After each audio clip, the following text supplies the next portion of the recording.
Ginang Charito Mercado. Totoo ho ba ang binibintang nila sa inyo?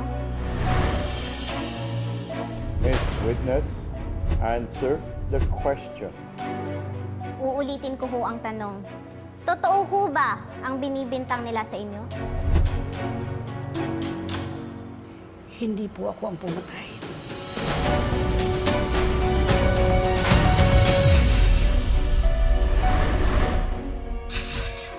Ate! Asan na yung school shoes ko? Bebe, kanina pa nila hinihintay yan. Kapitinang, Sa susunod, mag-ingat ka naman, oh. Kasi alam mo na nga, maikli ang mga bias mo. Pagkatapos kung makatakbo ka dyan, tapos dala-dala mo yung mga yan. Bakit mas kinakampihan mo pa to, Kat? Bakit? Anak mo rin ba siya para matort ako sino yung kakampihan mo sa amin dalawa? Oo! 20 taon niyo akong pinaniwala na sampid ako at na kailangan kong patunayan yung silbi at lugar ko sa pamilya niyo! Bastarda ka! Sinira mo pamilya ko! Hindi ako papayag na habang buhay niyo na lang akong aapihin at tatapak-tapakan. Babangon ako. na-inspire po ako sa pagiging palaban niya.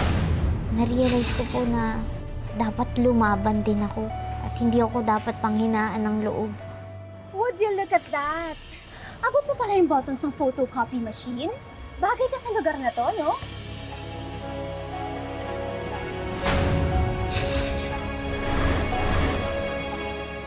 Hanggat nagbabayad kami ng upa dito, kami lang ang may karapatang magsabi kung sino pwedeng pumasok.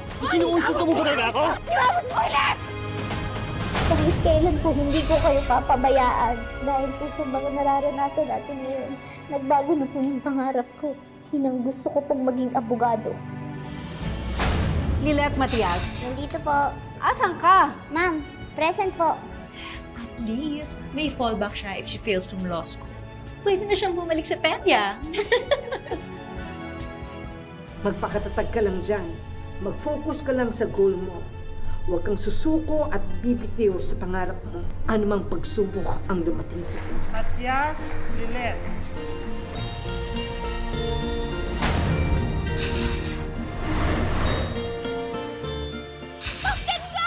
Seryoso? Ako ba talaga yung tinawa? Oh, the best dito! Natural! Oh my God! This is a pro bono, a custody case between our client. Interesado po akong hawakan yung kaso. Porkit ngayon na nagkapera ka na gusto mo nang magpakina? Order in the court. Ano, pera-pera na lang ba? Hindi totoo yan! Order in the court! Kaya mo na alagaan ang anak ko! Order in the court! Kailangan mapunta ang bata sa kanya. At mangyayari lang yon kung matatalo mo ang kampo ni Mary. You can win this, right? Huwag kang magpapatalo sa kanila. Maaari mo bang ilahad sa hukumang ito? Anong nangyari? Answer the question. Isn't it rape when you have sex with someone who's too weak and too drunk? You raped me! Rapist ka! Order! Order! Rape ka! What the heck is she doing here? Parang kilalang kilala niyo na si Attorney Lilet. Have you met her before? She grew up in our household. Anak-anakan siya ng kasambahay namin. In short, isa siyang utusan at tagapagsilbi. Bakit kaya may ganito yung nanay ko? Abogado ko kaya siya? I'm sorry, iniwan kita. Nasaan ka man ngayon? Patawarin mo ko.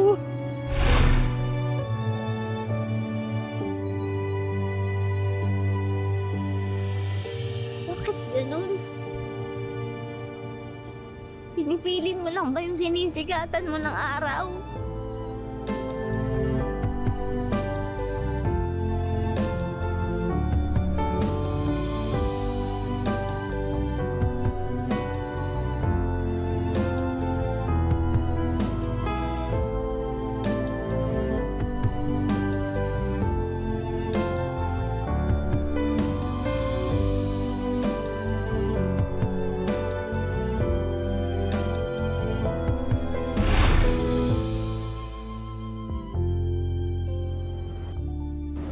Attorney Matias? Hindi mo ba ako kakamayan? Am I not a worthy opponent to you? Mahirapan mo naman ako ng konti nang mapatunayan natin guilty ang nanay-nanayan mo.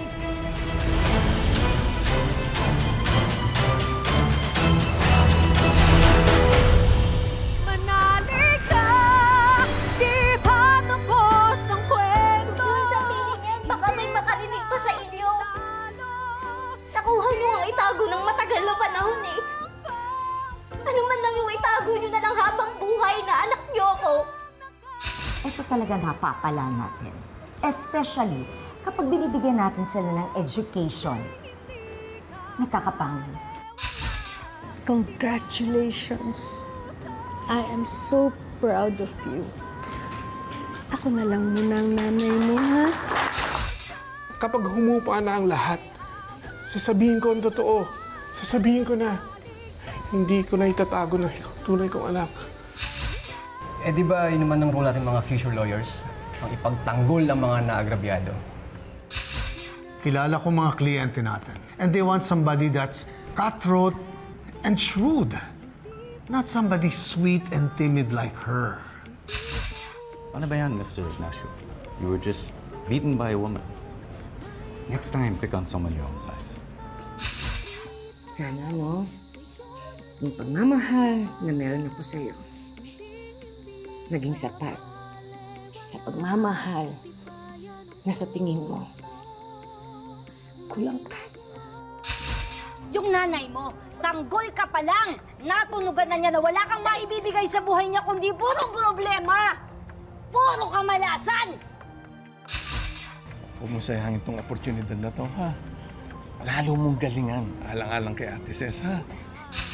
Kung magaling at matalinong tao si Lilet, hindi siya magtatrabaho kina Constantino at Lorena na dalawang mga makasarili at manggagamit na mga tao.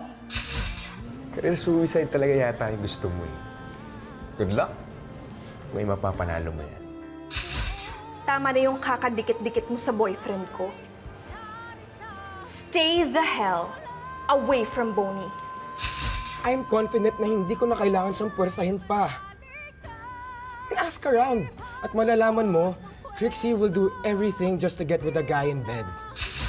No! Hindi ko siya ever titignan as kapatid.